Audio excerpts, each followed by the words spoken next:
LB నగర్లోని వనస్థలిపురంలో సర్దార్ సర్వాయి పాపన్న గౌడ్ విగ్రహాన్ని ఆవిష్కరించారు మంత్రి శ్రీనివాస్ గౌడ్.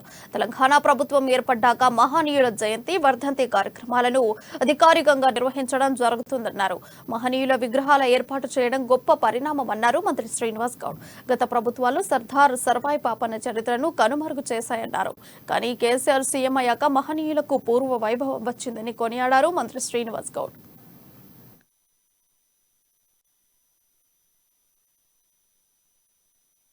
కులం గురించి కొట్లాడలేదు, గౌడ వృత్తి గురించి కొట్లాలి. ఆయన పేద వర్గాల గురించి, పీడిత వర్గాల గురించి, అణచివేతలో ఉన్నటువంటి సందర్భంలో అరే మనం ఎందుకు ఈ వృత్తి మీద ఆధారపడి బతకాలా, మనకు దమ్ము ధైర్యం ఉంది.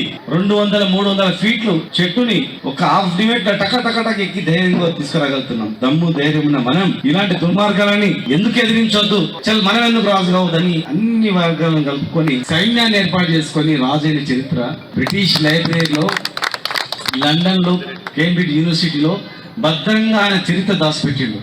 ఆసియా ఖండంలోనే ఇలా పేద వర్గాల గురించి కొట్లాడి రాజైనటువంటి మహనీయుడు, దళిత బహుజన వీరుడు సర్దార్ సర్వాయి పాపన్న అని చెప్పి అక్కడ దాచిపెట్టింది. ఇక్కడ తుర్చిపడాలని చూసినా, చరిత్రను వకీకరించాలని చూసినా నిజంగానే ఉంటది కనుక మళ్ళీ వాపసు వచ్చింది, చరిత్రను బయటకు వచ్చింది. ఇలా కేసీఆర్ గారి నాయకత్వంలో జయంతి